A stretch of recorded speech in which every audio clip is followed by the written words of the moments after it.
que puedan ustedes sintonizar esta serie titulada Las diferencias bíblicas entre el hombre y la mujer. Y hemos visto hasta este momento cosas bastante profundas acerca no solamente de la Biblia, sino la impresionante descripción espiritual de hace más de 4,000 años que Dios estableció. Pudo volcar el Espíritu Santo en estas páginas impresionantemente criptadas, porque todo el lenguaje de la Biblia es criptado, es misterioso, son misterios que solamente pueden entender los que tienen al Espíritu Santo, y la Biblia cobra vida en el momento que nosotros recobramos el Espíritu al haber aceptado a Jesucristo como el Señor.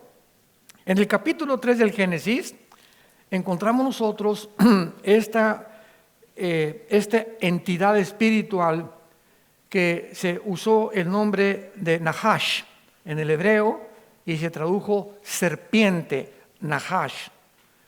Viene de una raíz Nahash que significa adivinación.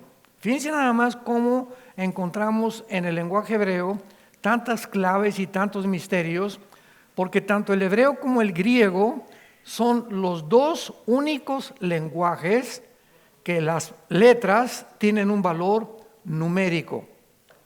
Así que cuando nosotros estamos hablando, ¿verdad?, de esta letra en el griego es el número 5, ¿verdad? La X, el número 10, 2X20, 3X30, la C, la L, etcétera, etcétera.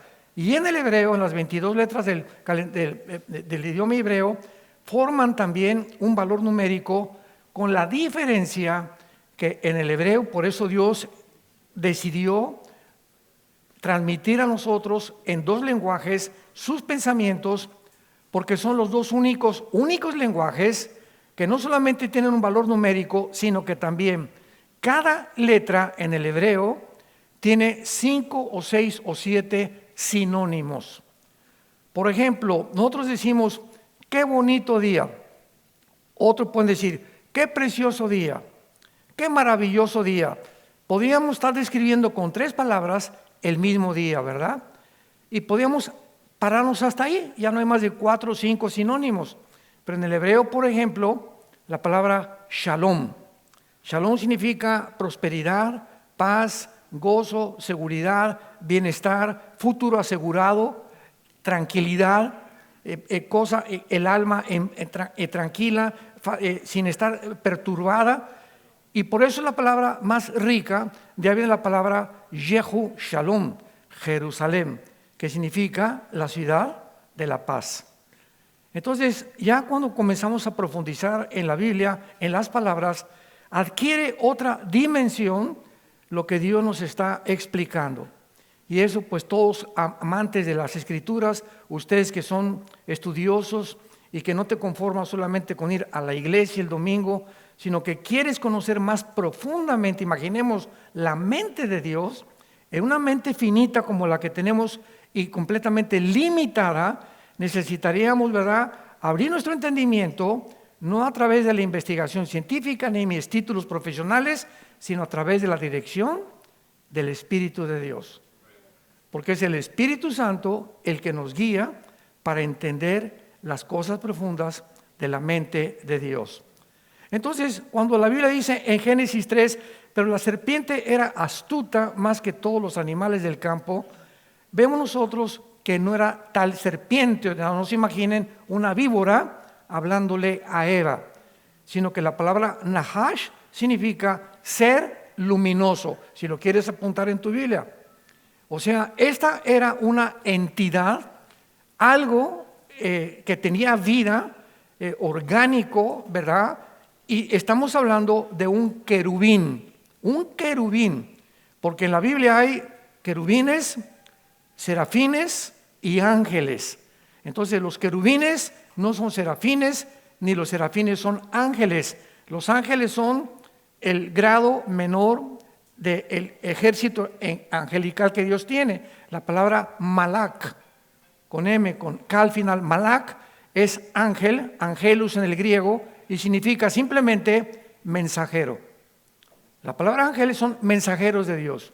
Cuando Dios ha mandado mensajes al mundo, manda ángeles, como Gabriel, que le anunció a María que iba a ser madre, como le anunció a Daniel toda la revelación del futuro de Israel, etcétera, etcétera. Pero los querubines es una entidad la más elevada, los más inteligentes, los más sabios, los más fuertes, que son los que cuidaban el templo de Dios en el cielo. Y cuando estamos hablando aquí de una serpiente, era un querubín. ¿Por qué? Porque Nahash, que simboliza a Lucifer, que significa el portador de la luz, Lucifer era un querubín, de acuerdo a Ezequiel capítulo 28. Todo el capítulo 28 de Ezequiel nos describe la caída de Lucifer, el ser más perfecto, más sabio. Después de Jesucristo no hay nadie en el universo más inteligente, más astuto. Imaginémonos que tienen miles de años los ángeles, los serafines y los querubines examinándonos, conociéndonos, y a uno solamente les ha dado permiso Dios de venir al mundo, que son los ángeles, y en este caso Satanás, porque él habitaba en el Edén antes que nosotros, de acuerdo a Ezequiel 28. Dice la Biblia que Satanás habitaba en el Edén, pero el Edén era diferente porque hubo un juicio en contra de él y todo fue cambiado. En el versículo 2 del Génesis, cuando Dios cubre la tierra con agua y se viene la oscuridad y Dios tiene que recrear el mundo a partir del versículo 3 del Génesis, cuando dice, y Dios hizo la luz. Ahí otra vez volvió en la oscuridad la luz, porque no creó Dios originalmente en tinieblas el universo. Entonces, de alguna forma, tenemos nosotros el cielo atmosférico, después del cielo atmosférico, el segundo cielo, que es el espacio sideral, o que está todo oscuro, y después del segundo cielo, el tercer cielo. Entonces, antes de la creación, nada más había un cielo.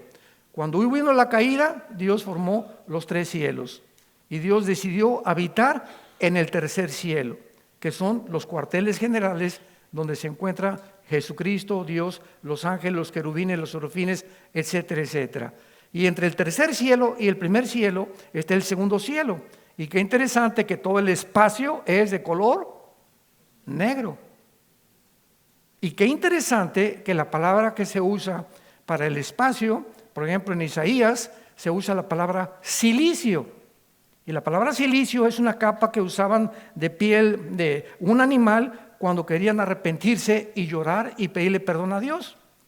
Y la misma palabra que se usa para espacio en la Biblia, vemos que es la palabra silicio, que está hablando, dice los cielos son como silicio, dice Isaías. O sea, entre el tercer cielo y el primer cielo, hay algo que nos impide del primer cielo pasar al tercer cielo. Es una capa de oscuridad, que es el pecado. Y para pasar del primer cielo al tercer cielo, necesitamos morir.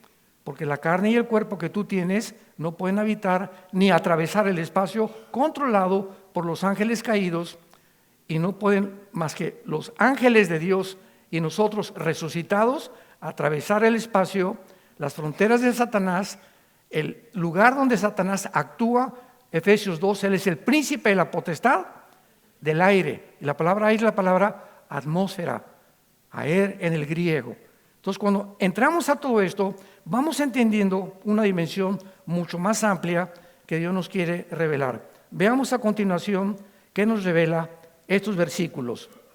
Nahash, la serpiente, era astuta, más que todos los animales del campo que Jehová había hecho. Vemos aquí que a Nahash se le pone aparte de toda la creación de Dios. Aquí hay una entidad en hebreo llamada Nahash. Un ser resplandeciente, luminoso, diferente a todos los animales del campo, para que sepamos que no era una serpiente literal. Esto se llama una metáfora. Entonces, esta entidad espiritual le dice a la mujer, se acerca a la mujer, y vean la primera pregunta lanzada a la primer pareja humana. Con que Dios les ha dicho, no comas de todo el fruto del huerto. El primer ataque a Satanás a tu vida y a mi vida es hacernos dudar que Dios ha hablado. ¿De veras te dice Dios que no veas otras mujeres? ¿De veras te dice Dios que cuides tu sexo? ¿De veras te dice Dios que no robes? El que no tranza no avanza. ¿De veras te ha dicho Dios que tienes que ser una persona santa cuando hay tantas diversiones en el mundo? ¿De veras vas a creer que tienes que sujetarte a tu esposo? ¿Tú le crees eso a Dios? Estas dudas son el arma para desarmarnos, porque el justo por la fe vivirá. ¿Qué significa? Que vamos a vivir creyendo lo que está escrito. Cuando comenzamos a tener dudas acerca de la palabra de Dios y nos alejamos porque no podemos entender cosas de la palabra de Dios, viene el enemigo con todo su ejército a poder atacar tu mente. La mente es el campo de batalla del universo.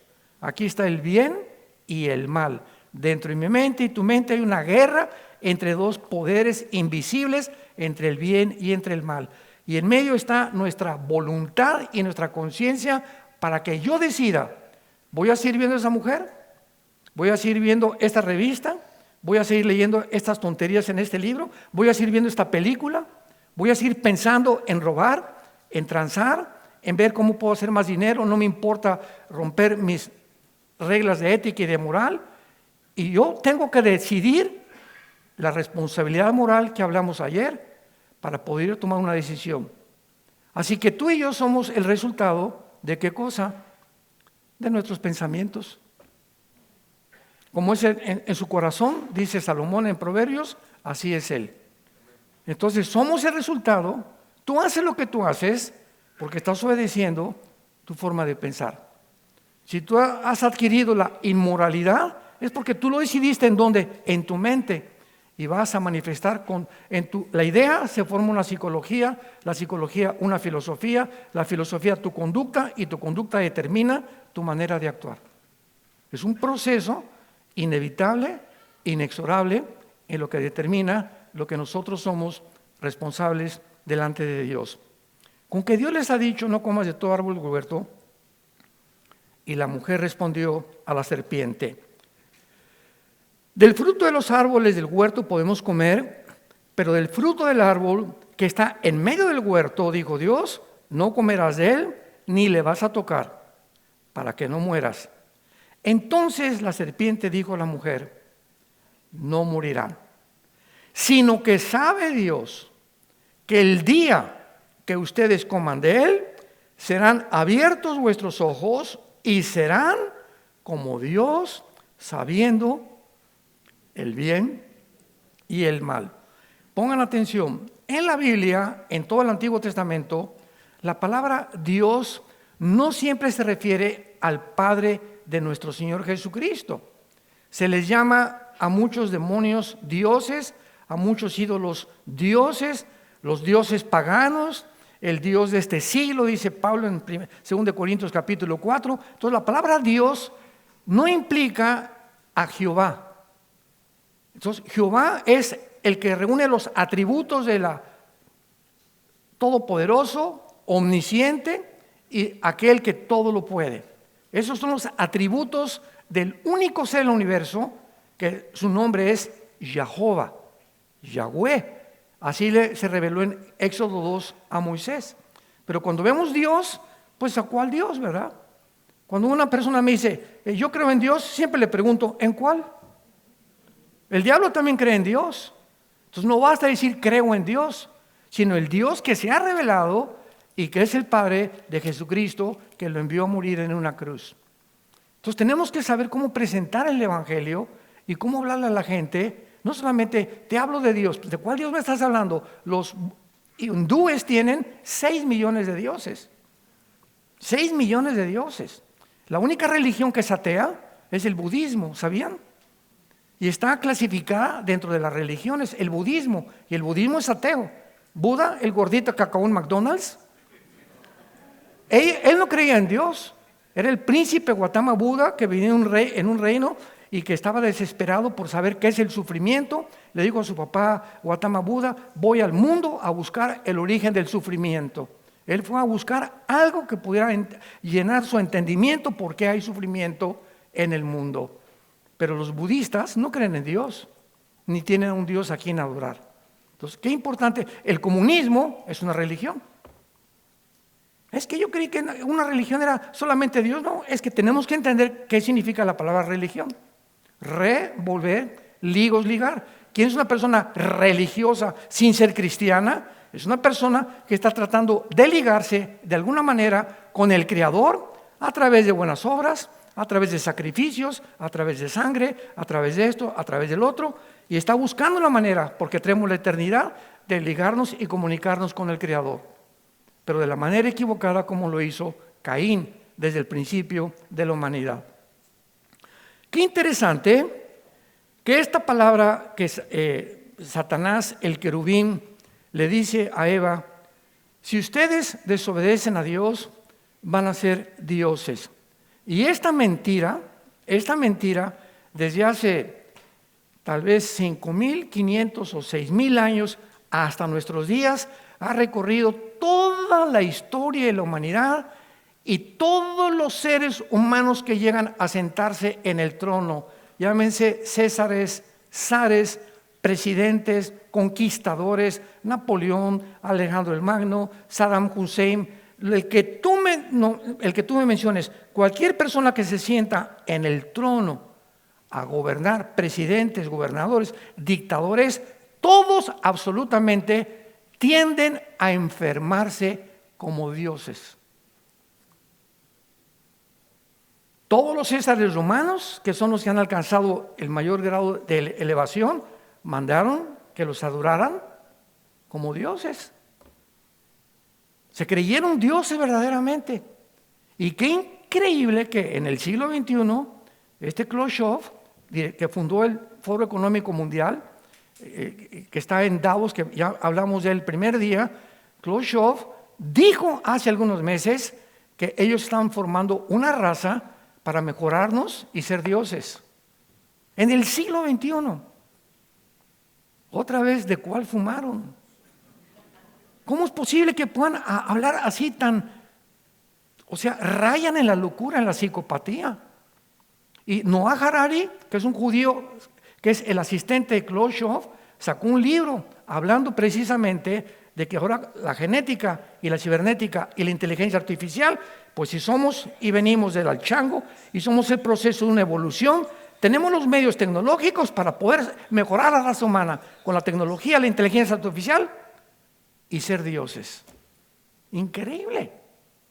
Y así termina la humanidad después de 6.000 años de historia, creyendo la mentira del huerto del Edén.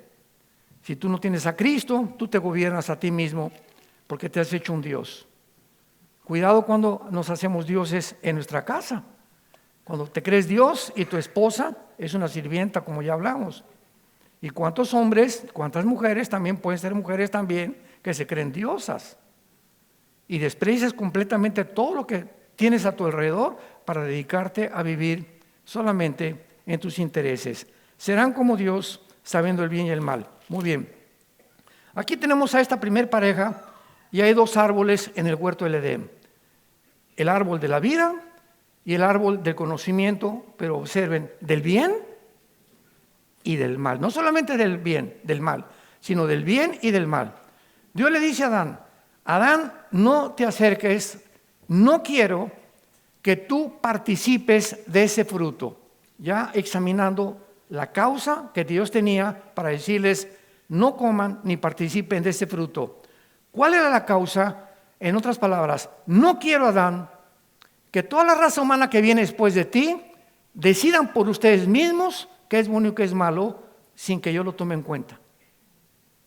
Yo soy el legislador de la moral, Adán, y yo soy el único que puede, como Dios, saber qué es bueno y qué es malo para ustedes.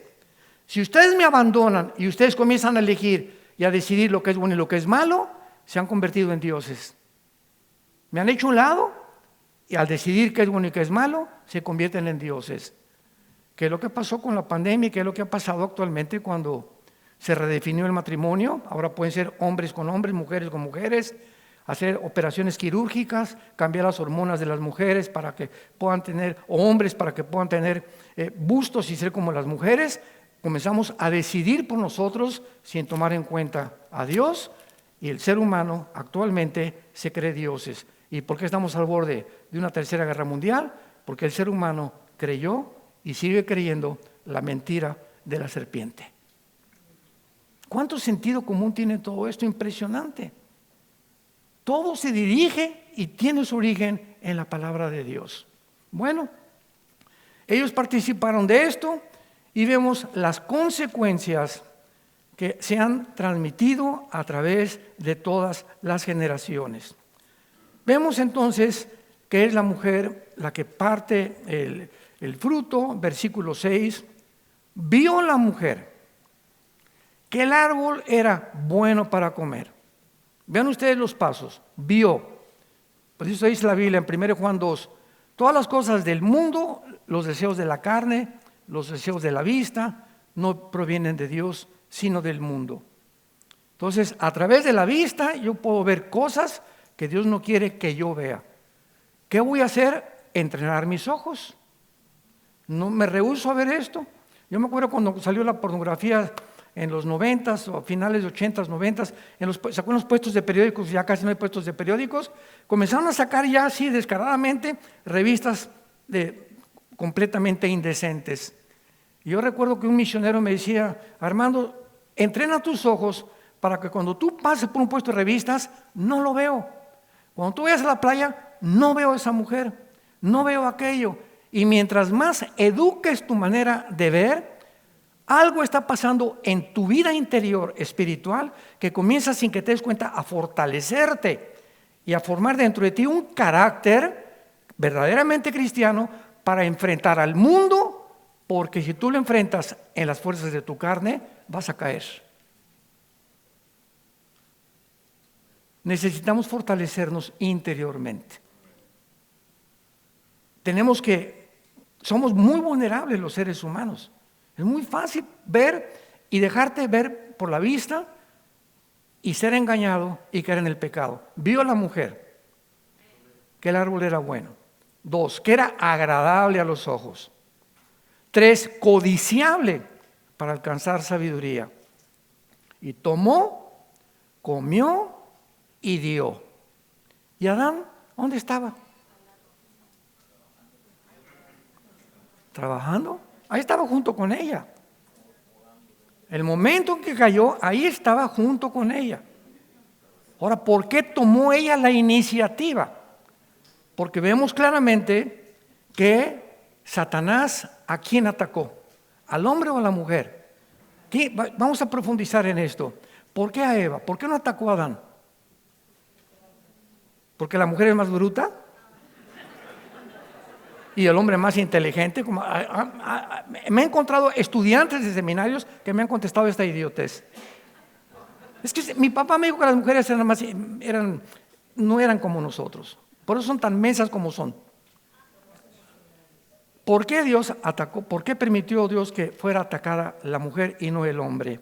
¿Acaso es porque la mujer es más susceptible de ser engañada que el hombre? Es más emocional, eso sí, es más aprensiva.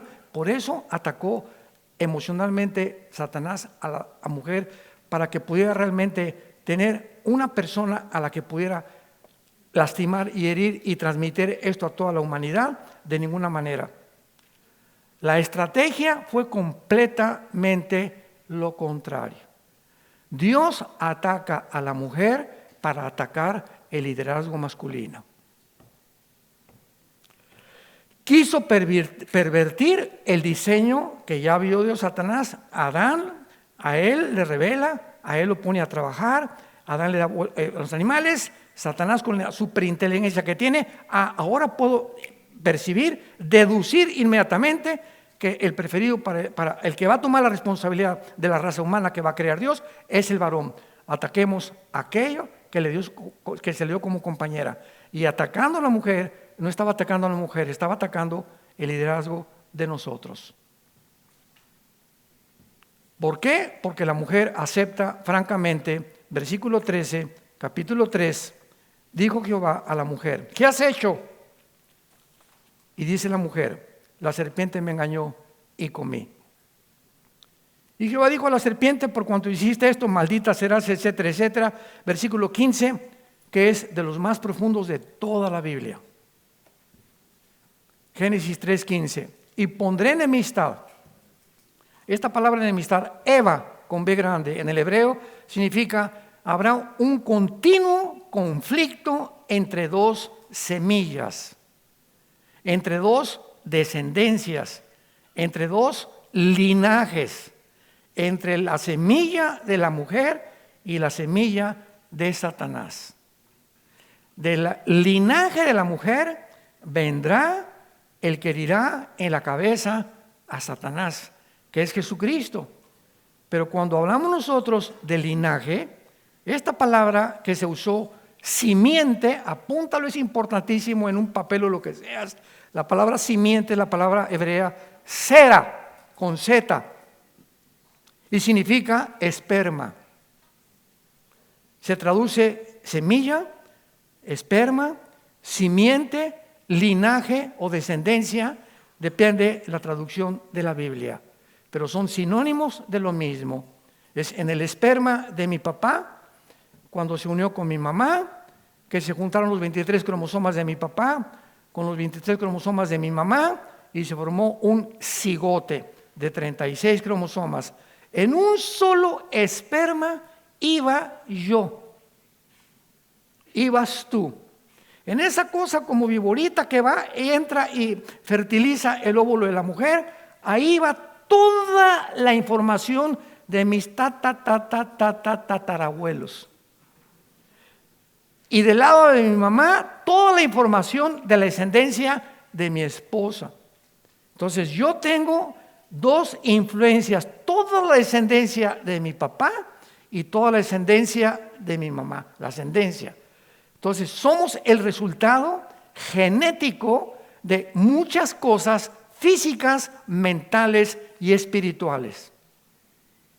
Y así como hemos heredado, mira, tiene el lunar de la abuela y tiene las orejas de papalote del abuelo y tiene el carácter simpático de la mamá. Impresionante que heredemos cosas emocionales, físicas, pero la Biblia es el único libro que nos dice que también, si somos espíritu, alma y cuerpo, hemos heredado también herencias espirituales o maldiciones espirituales. Por ejemplo, si tu abuela fue bruja, un ejemplo, tu abuela fue bruja o tu mamá fue bruja o jugaba las cartas tarot o hacía brujería, lo que tú quieras, o era chamán tu abuelo, tu papá, etcétera, etcétera. Se muere tu abuela y el espíritu de brujería que sale de tu abuela busca el espíritu de brujería, alguien, algún descendiente de tu abuela, su hija o su hijo, alguna de las hermanas, que tenga la misma tendencia que la mamá que fue bruja. Y entonces, para perpetuar la brujería en esa familia, se mete a esa persona. Y cuando recibimos a Cristo, descubrimos muchos de nosotros, sin saberlo. Por ejemplo, una vez me dijo una persona, Armando, es que yo tengo talentos de clarividencia, me dice, yo veo a las personas y puedo leer su mente y puedo prevenir cosas que van a suceder. ¿Será de Dios? Y le dije, híncate y dile a Dios. Cuando tienes estas supuestas facultades que nos hacen orgullecer y nos hacen creer que somos algo especial, dile, Señor, lo que yo estoy haciendo o lo que estoy percibiendo o estas facultades, si no son de ti, las cancelo bajo la sangre de Jesucristo. Y se cancela el espíritu de brujería de tu abuela que se metió en tu vida. ¿Por qué? Porque se perpetúan los espíritus, tanto los buenos como los malos. Y esto solamente la Biblia nos lo revela. Bueno, entonces dice el versículo 16, las consecuencias del juicio de Dios a la mujer y al hombre. Vamos a entrar ya en terrenos pantanosos. No se vayan a enojar las mujeres, no se vayan a enojar los hombres.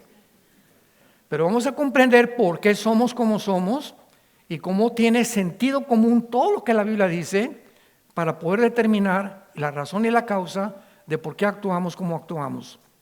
Versículo 16. A la mujer le dijo Dios: multiplicaré en gran manera los dolores en tus preñeces. Con dolor, por primera vez aparece la palabra dolor. Con dolor darás a luz a los hijos, y tu deseo, no se enojen, y tu deseo, vas a tener la tendencia, mujer que me escuchas, de querer gobernar a tu esposo. No hay una sola mujer que en su naturaleza, muchas no pueden, otras lo han logrado, y el hogar se vuelve en un matriarcado. Y cuando llega un hogar o en un matrimonio a convertirse en matriarcado, donde es ella, donde los hijos crecen bajo las faldas de la mamá y no del papá. Dice el doctor James Dobson, que acaba de morir, el más grande psicólogo cristiano en California, James Dobson, dijo: el 65% de los homosexuales crecieron bajo las faldas y con la influencia de la mamá y no del papá. ¿Cuánta razón tiene todo esto? Entonces, cuando la mamá es el varón necesita la imagen y el modelo del papá, no de la mamá después. Pero necesitamos los hombres la imagen de un padre, las mujeres de una madre, y después la imagen de mi padre y de mi madre. Pero es muy importante para el varón identificarse con el papá y no con la mamá. Que el papá sea tu héroe, que tú seas su héroe, que él te admire, que sea mi mejor amigo. Y cuando nos hacemos amigos de nuestros hijos varones, ya estamos del otro lado, porque van a confiar en nosotros. Cuando tú te acercas con tu hijo y le dices: ábreme tu corazón, hijo, ¿qué te pasa? Y tu hijo te abre su corazón: papá, me siento así, así, allá. Es porque él ya te considera no tanto su padre, sino su amigo en quien confiar. Cuando nuestros hijos confían en nosotros, ya ganamos la batalla. Pero cuando nuestros hijos se esconden y no quieren platicar con nosotros porque tienen ciertos traumas, lo que puedas tú mencionar, y se alejan de nuestra vida, es porque esa confianza no ha sido construida. No hemos trabajado, no nos los hemos llevado con nosotros al fútbol, no nos han ido con nosotros al boliche cuando estaban creciendo. No estaba yo ocupado trabajando, ya que se vaya a la escuela, ya que su mamá se ocupe de ellos, y perdemos los padres, los varones, la responsabilidad que desde el principio Dios nos las dio a nosotros como los líderes de nuestra casa, morales, emocionales, físicos y espirituales, y económicos también. Nosotros somos los responsables delante de Dios. Entonces, en la mujer existe este deseo, una tendencia que viene genética desde hace 6,000 años de querer dominar al hombre. Ustedes nunca han oído de la liberación de los hombres, ¿verdad? Pero en los 70s vino la liberación de las mujeres.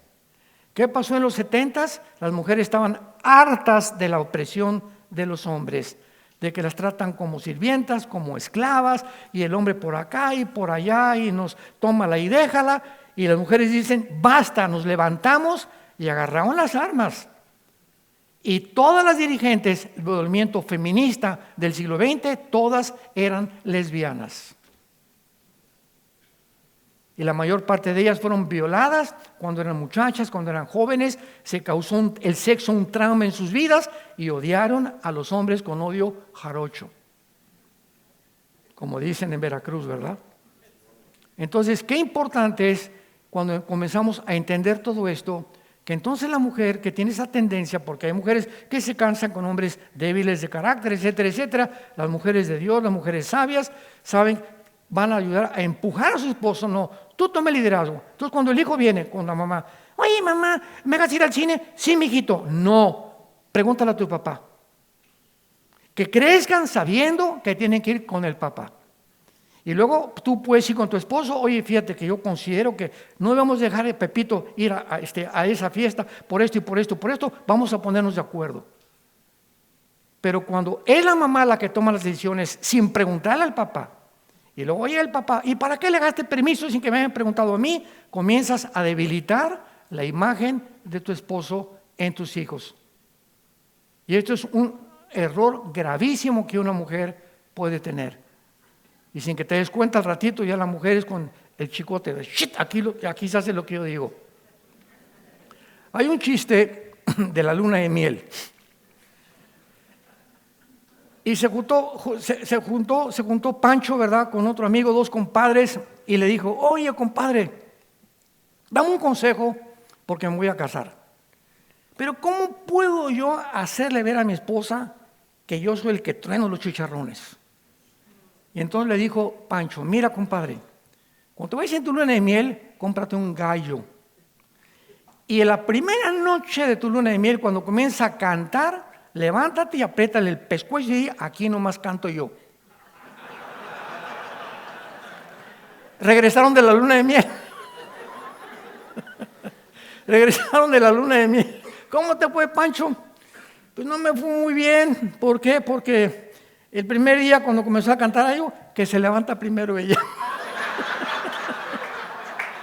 Y desde la luna de miel, esa es la moraleja, ya apunta quién va a ser el que va a tener los chicharrones. Desde la luna de miel, ahí se comienza a saber ya quién truena los chicharrones. Entonces, esto es muy importante que sepamos para ayudar a las mujeres y para que los hombres tomemos la responsabilidad de ser nosotros los que demos la dirección a nuestra casa y a nuestros hijos principalmente. Ahora vayamos a los hombres. Al hombre, versículo 17, le dijo Dios: por cuanto obedeciste la voz de tu mujer y comiste del árbol que te mandé diciendo, fíjate lo que dice, obedeciste la voz de tu mujer, en lugar de que tú te impusieras. Ahí vemos el ataque al liderazgo de Satanás. Satanás logró lo que él quería lograr.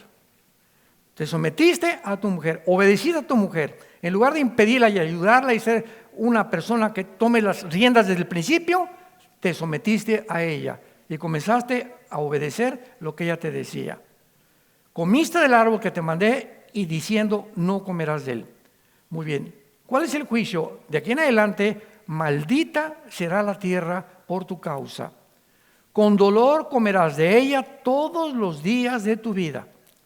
Espinos y cardos te producirá y comerás plantas del campo. Con el sudor de tu rostro comerás el pan hasta que vuelvas a la tierra, porque de ella fuiste tomado. Polvo eres y al polvo volverás. Observen esto. Aquí está la creación perfecta. Las rosas no tienen espinas, los leones no muerden, los alacranes no pican, las serpientes no tienen veneno, no hay huracanes, no hay terremotos, no hay nada. Toda la creación, los tiburones en el mar no atacaban a nadie. No había la lucha por la sobrevivencia en el planeta Tierra. Síganme con mucho cuidado. Pero en el momento en el que el ser humano, que nos puso Dios sobre toda la creación, ¿se acuerdan? Génesis 1:26, les he dado toda la creación para que la gobiernen. Cuando cae el pecado y desobedecemos a Dios, la genética de todo el mundo cambia. Instantáneamente. En ese momento las rosas sacaron espinas, los animales se volvieron feroces, todo porque ellos estaban sujetos a nosotros. Y la creación responde conforme a nosotros nos portamos. Mientras más maldad, la tierra se vuelve más en contra de nosotros. Veamos este principio en Isaías 24 con más claridad. Isaías capítulo 24. Qué increíble la relación del medio ambiente y del famoso cambio climático que están ahorita los gobiernos usando como cortina de humo, que no existe, para poder justificar reducir la población. Isaías 24, versículo 3. Esto fue escrito hace 2700 años. Hace 2700 años se predice, se profetiza cómo terminaría el mundo y las razones por las cuales nos encontramos ahorita en el momento crucial de casi una guerra mundial. Veamos con cuidado. Isaías 24, versículo 3 al 6. La tierra será completamente vaciada, completamente saqueada. porque Jehová ha pronunciado esta palabra. Se destruyó, cayó la tierra, enfermó, cayó el mundo, enfermaron los altos pueblos de la tierra. Versículo 5, y la tierra se contaminó por el smog. ¿Eso dice? Por los camiones, por el petróleo derramado en el Atlántico y en el Pacífico. La tierra se contaminó bajo sus habitantes, bajo sus moradores. ¿Por qué? 3 cosas muestra Dios. Número 1, porque los seres humanos han traspasado mis leyes.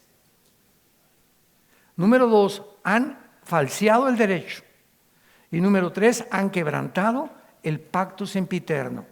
Por esta causa la maldición consumió la tierra y sus moradores fueron asolados.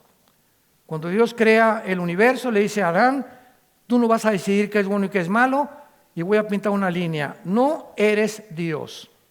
Y te voy a poner reglas a Adán, que son los 10 mandamientos. No cruces esta línea porque estás pisando terrenos peligrosos. No te pases el alto, la luz roja, porque estás poniendo en peligro tu familia. ¿Ves la luz roja? Reduce tu velocidad. Las luces rojas son, si ves una mujer, no la desees, no te atrevas a cruzar y saltarte a tu esposa, irte con otra mujer, porque estás rebasando una línea. Estás cruzando algo prohibido, que son las leyes morales que van a mantener a la sociedad activa y para que pueda sobrevivir. Porque la familia es la base de una sociedad. Cuando no hay familia, el Salmo 11, versículo 3, si los fundamentos fueran derribados, ¿qué haría el justo? Como ahorita todo está siendo derribado a nuestro alrededor. Ya no hay leyes morales actualmente. Es un mundo completamente depravado y degradado. No le echemos la culpa a Dios de todo lo que está pasando en el mundo. Es el pecado humano asociado con la creación que Dios hizo, que es afectada por la maldad del ser humano. Mientras más maldad, peor el mundo se vuelve en contra de nosotros. El mundo se vuelve nuestro enemigo. La ecología, el medio natural, se vuelve contra nosotros por el pecado humano.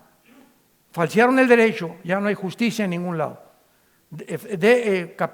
Jueces, senadores, presidentes, alcaldes, gobernantes, al que tú me quieras mencionar, no hay justicia en la mayor parte de la nación del mundo y han quebrantado el pacto sempiterno, que es el matrimonio. Aunque se han atrevido a redefinir, y los seres humanos, no, yo voy a decir cuál es la familia. Ya no va a ser hombre, mujer y niños, no, ahora va a ser hombre, los pueden tener 2 hombres y 2 mujeres pueden hacer una familia. ¿Y qué es lo que pasa? La degradación humana. Sodoma y Gomorra. No entendemos que hemos traspasado las líneas de Dios y nos encontramos en un tiempo muy peligroso para que todos ustedes en estos seminarios comencemos a dar un testimonio de que nuestra familia se tiene que salvar. Porque yo y mi casa serviremos a Jehová. Ahora veamos, tenemos que despertar, tenemos que ver el sentido de urgencia que existe para despertar espiritualmente. No somos dioses, tenemos que volvernos a Dios, tenemos que obedecer sus mandamientos para que nos vaya bien a nosotros y a nuestra familia. Y si vemos que a pesar de que Dios le da el liderazgo a la mujer en la Biblia, hay muchas mujeres que tuvieron papeles ejemplares en la Biblia. Por ejemplo, Ana, una mujer ferviente de oración. Mujeres piadosas, sabias, de increíble fortaleza espiritual como Sara, Rebeca, Raquel, Lea, Débora, Abigail, Esther, Ruth. En el Nuevo Testamento, Febe y Priscila. Y en el Nuevo Testamento, la más grande mujer bienaventurada, la Virgen María, la madre del Hijo de Dios. Que cuando se le aparece el ángel y le dice vas a ser mamá, pero ¿cómo si ni a Cancún nos hemos ido?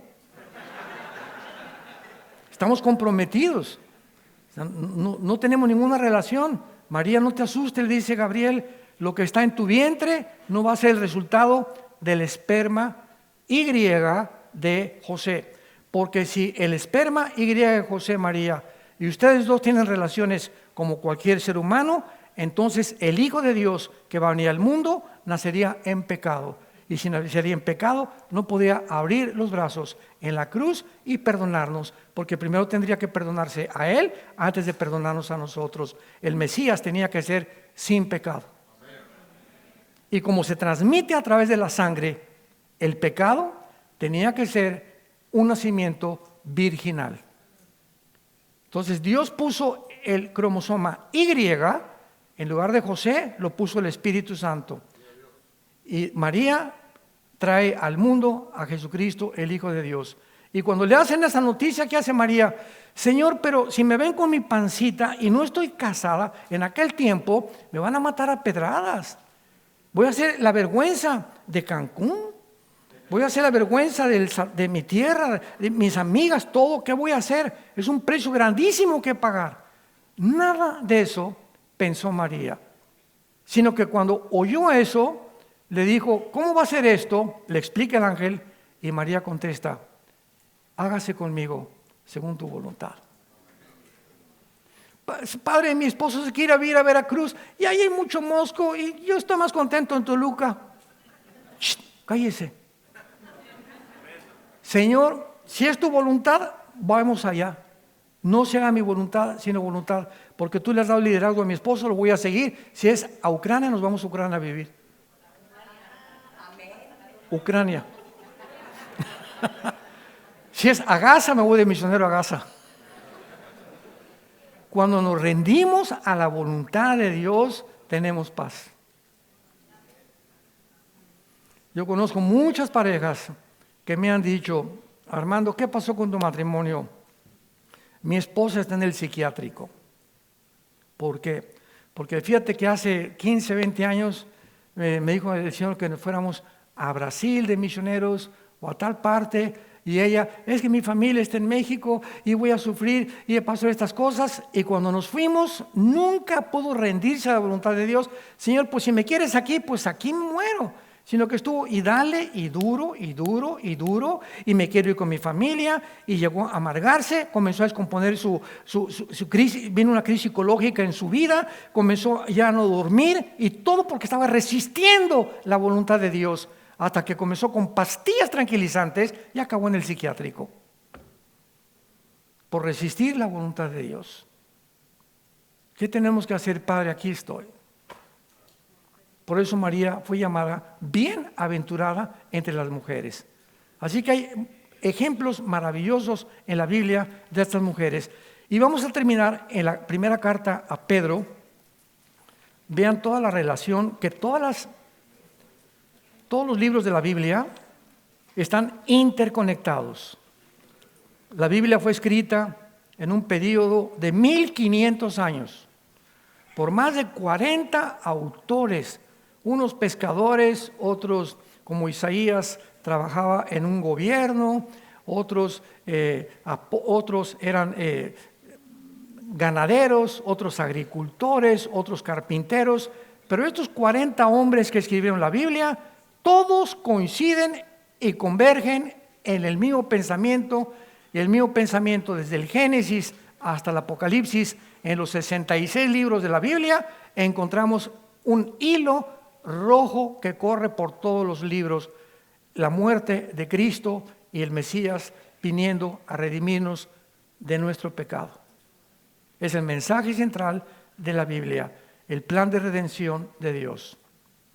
Y en esta primera carta de Pedro, Dios le da a Pedro este consejo para que él se los dé a las mujeres.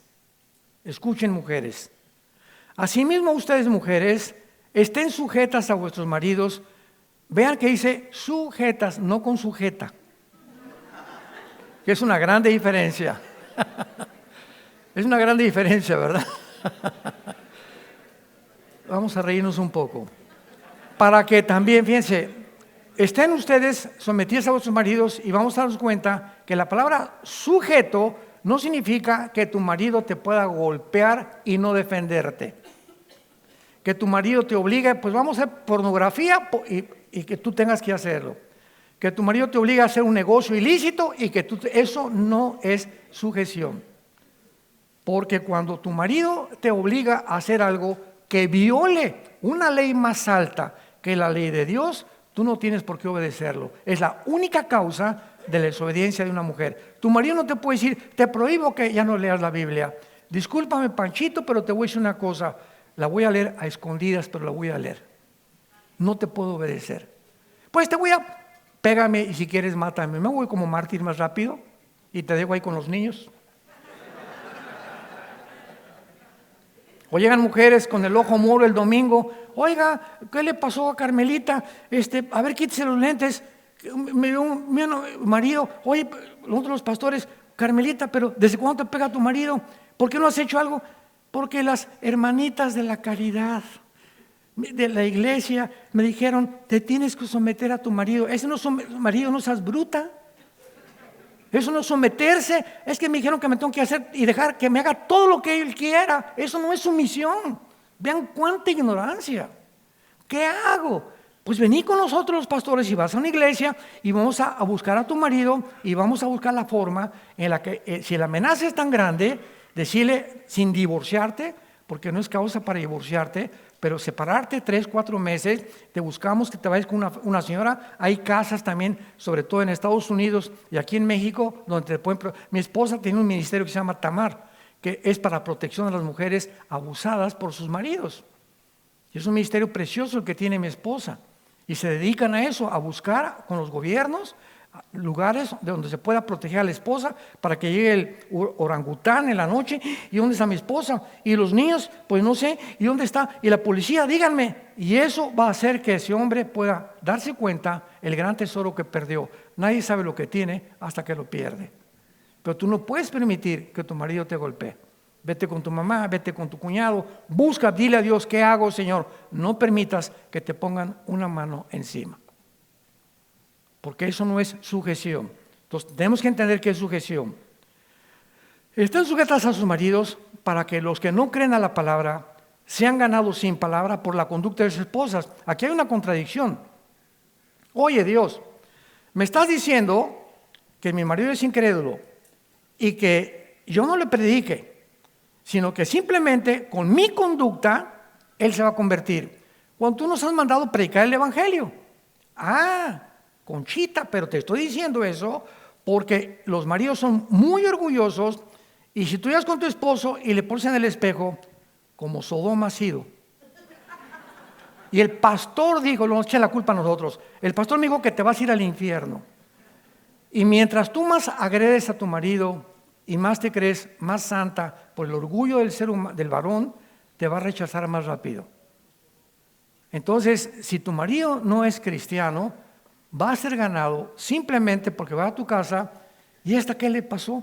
Antes que vámonos a la fiesta y por aquí, por allá, y ahora nada más pura Biblia y Biblia y Biblia y la veo hincada, me acerco al cuarto y ahí está hincada y la he visto con los ojos llorosos. Ahora me dicen en las noches, oye Panchito, podemos orar, dame tu mano y vamos a orar. Y yo le digo, quítame tu mano, que Dios ni que Dios, y ella sigue orando. Y eso hace que nosotros cambiemos nuestra conducta. No hay cosa más impactante que ver un cambio real en la esposa, en los que no son cristianos. Considerando, versículo 2, tu conducta casta y respetuosa. Tu atavío, o sea, no te vistas como china poblana. No sea con peinados ostentosos, el peinado morado y amarillo, cadenas de oro colgando por todos lados, unos aretes colgando que parecen campanas de Navidad aquí en tus orejas. No trates de atraer a través de tu belleza, de la forma como te vistes, estás casada, la vista de otros hombres. Nunca te pares delante de un hombre, no te sientes junto con un hombre si tu marido no está en medio. Cuida la forma de que te vistes, no camines como licuadora en la calle. Pum, pum, pum, pum, pum. Ya me entendieron, ¿verdad? Sí, es que no me entendían. No te pongas escotes, no te pongas minifaldas porque estás casada. Entonces no trates por tu cuerpo, ya estás casada. Entonces, tu cuerpo es para tu esposo. 1 Corintios 7 lo vamos a ver mañana. Y Él es el único que te puede ver realmente como Dios nos trajo al mundo en la intimidad. Tu marido, nadie más que tu marido. Vístete como una mujer piadosa, como una mujer que ama y que tiene temor de Dios. Ya nunca vuelvas a tratar de traer la mirada de los hombres a través de cómo te vistes. Y ahora, como decíamos ayer, es increíble cómo se visten las mujeres modernas. Vístete con un aspecto interno, versículo 4, el del corazón, incorruptible, de un espíritu amable y apacible, que es de grande estima delante de Dios. O sea, no seas respondona. No trates de ponerte al brinco con tu esposo. ¿Y tú qué no te gustó? Si eres igual que tu mamá, ya lo fundiste a tu esposo. Y cuando, escuchen esto, y finalmente cuando una mujer lastima sexualmente a su esposo y le dice, no sirves ni para la cama, le has dado un latigazo a tu esposo sin pegarle, que van a durar años él herido y traumado de lo que le acabas de decir. No hay cosa más horrible para un hombre que lastimar su virilidad. Ahí sí ya te pasaste de la raya. Ya cruzaste todo límite y has hecho un pecado muy grande que te vas a lamentar algún día. Que seas una mujer con un espíritu amable y apacible. Si no lo eres así, pídeselo a Dios. Respeta a tu marido. Respétalo. Ahora, dice el versículo 5, porque así se vestían en otro tiempo aquellas santas mujeres. Ahora, versículo 7, a los hombres. Abran ahora sí los oídos, y aquí terminamos. Y ahora, mis chiquilines, ¿qué creían? Maridos igualmente, vivan con ellas sabiamente, dando honor a la mujer como a vaso más frágil. Cuídense y recuerden que ella es un vaso frágil, no es tan fuerte como tú. No te atrevas a ponerle una mano a una mujer. No te atrevas a ponerle una mano a una mujer. Y como coherederas de la gracia de Dios, para que tus oraciones no tengan estorbo. ¿Qué nos dice Dios a nosotros los hombres? Me lo pongo a mí, Armando. Si tú te atreves a poner una mano a tu esposa, no ores, ya no me pidas nada. Si tú tienes una relación equivocada con tu esposa y no le has pedido perdón y no la tratas con caballerosidad, con dignidad, cuando llega al restaurante no le quitas la silla para que se siente, cuando suena al carro no le abres la pulsera para que se sube, de vez en cuando no le das flores, tienes desde que se casaron que no le dices te amo, eres lo máximo, qué rico cocinas, eres mejor que el chef del Hotel Barceló.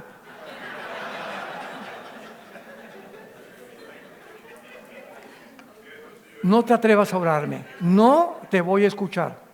Ve y pídele perdón a tu esposo, arregla tu asunto con tu esposa, porque una relación equivocada con ella, dice Dios, para mí, aunque seas predicador, el mejor, y hayas hecho un asilo para ancianos y un orfanatorio, y hayas dado tu dinero, no me digas todo lo que has hecho, comienza con tu compañera en tu casa. En el matrimonio es el gimnasio de Dios, donde Dios inicia sus bendiciones y donde Dios nos entrena para saber que realmente hemos creído en este libro. Te damos gracias, Padre, por tu palabra. Gracias, Señor, por iluminar nuestro entendimiento, engrandecer nuestro corazón en amor por la compañera, amante, esposa, la madre de nuestros hijos, que tú nos has dado. Te damos gracias por ellas. Gracias porque vivimos, porque todos venimos de una mujer. Las más grandes mujeres de la Biblia fueron ellas, las discípulas de Cristo, y fueron mujeres las que estuvieron al pie de la cruz cuando Él moría.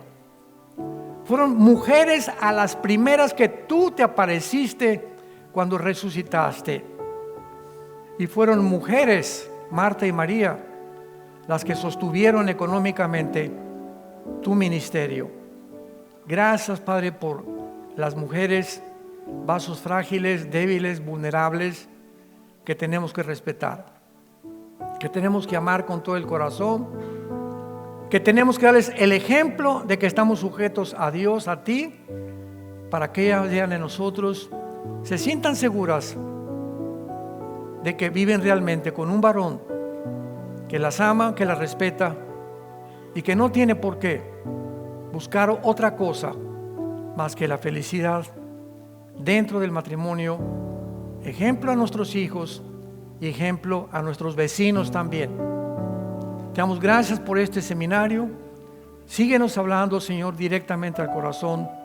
Muéstranos tu voluntad, porque la queremos hacer, las cosas agradables que son delante de ti, y que tu temor esté en nuestro corazón día y noche, sabiendo que tú nos observas y que a cada quien le das conforme a sus hechos.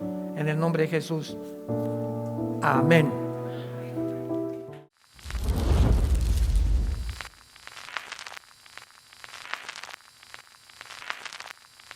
Hola, ¿qué tal? Me da mucho gusto saludarles y quisiera simplemente comunicarles que gracias a todos ustedes a través de todas las naciones del mundo que aman la palabra de Dios y que realmente están interesados en que nosotros como organización Vida Nueva para el Mundo y Armando Alducin Ministries continuemos predicando el Evangelio de la Gracia de Jesucristo y que podamos nosotros continuar haciéndolo gracias a sus donaciones. Este año cumplimos 46 años de ministerio, 46 años donde hemos predicado, hemos enseñado, hemos tenido seminarios y de diferentes formas de estudios bíblicos alrededor del mundo y hemos pensado y considerado de una forma fiel el Evangelio de la sana doctrina de Jesucristo. Nosotros, con todas estas donaciones, tenemos que sostener pastores, misioneros, obras, equipos de televisión, y aún continuamos buscando la manera de poder elevar este ministerio. Hasta este momento quiero que ustedes estén enterados que no tenemos una sola propiedad como organización y así hemos trabajado durante 46 años porque le damos la importancia a la evangelización, a las misiones y también a los hombres de Dios para levantar más pastores. Le damos las gracias y que pueda Dios con su gracia tocar sus corazones y que puedan ustedes invertir en un terreno donde es fructífero, porque creemos que ha producido bastante buen fruto para la gloria de Dios. Gracias, muchas gracias por sus aportaciones y por las donaciones que sabemos ustedes continuarán haciendo para que podamos continuar siendo fieles en la predicación del Evangelio de la gracia de Dios. Que Dios les bendiga.